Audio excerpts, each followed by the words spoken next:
நாகை மாவட்டம் வேதாரண்யத்தில் இனப்பெருக்கம் செய்யப்பட்ட அரிய வகை ஆலிவ் ரெட்லி வகை ஆமை குஞ்சுகள் பாதுகாப்பாக கடலில் விடப்பட்டுள்ளன.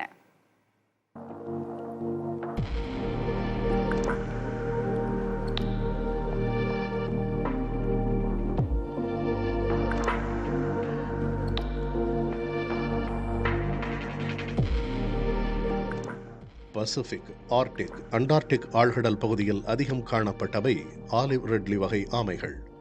தற்போது இந்த வகை ஆமைகள் அழிந்து வரும் நிலையில் தமிழக கடலோர பகுதியில் நிலவும் சீதோஷ்ண நிலை காரணமாக ஆண்டுதோறும் டிசம்பர், ஜனவரி, பிப்ரவரி ஆகிய மாதங்களில் வேதாரண்யம் கடலோர பகுதிக்கு அதிக அளவில் ஆலிவ் ரெட்லி ஆமைகள் வருகின்றன. அபூர்வ இனத்தைச் சேர்ந்த ஆலிவ் ரெட்லி ஆமைகளை பாதுகாக்கும் நோக்கில் கடந்த 1983ஆம் ஆண்டில் நாகை மாவட்டம் கோடியக்கரை மற்றும் ஆறுகாட்டுத்துறையில் ஆமை குஞ்சு பொறிப்பகம் அமைக்கப்பட்டது.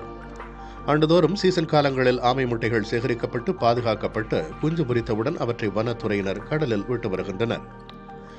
அபூர்வ ஆலிவ் ரெட்லி கடல் ஆமைகள் இரவு நேரத்தில் கடற்கரையோரம் ஆள் நடமாட்டம் இல்லாத இடத்தில் குழி வரித்து முட்டைகளை இட்டு அங்கு கிடக்கும் மண்ணால் தனது காலால் மூடிவிட்டு சென்று விடுகின்றன.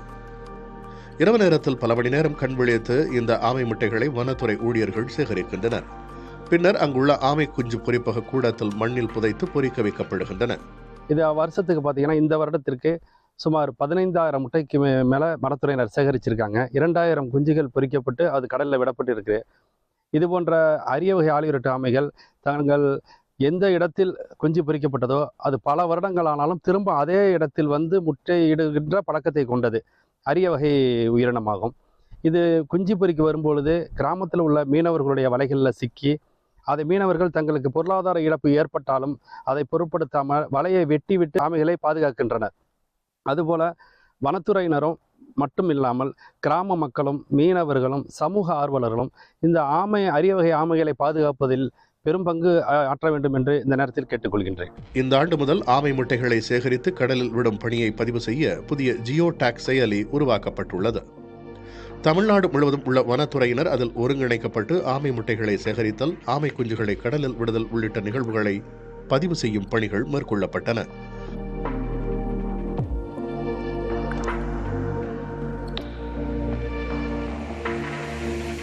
சாதாரணமாக கடலில் விடப்படும் ஆலிவ் ரெட்லி ஆமை குஞ்சுகள் 25 ஆண்டுகளுக்கு பிறகு அதே இடத்திற்கு முட்டை இடுவதற்காக வருவதென்பது இயற்கையின் அதிசயங்களில் ஒன்றென்றோ. புதிய தலைமுறைக்காக நாகை செய்தியாளர் பக்ரிதாஸ்.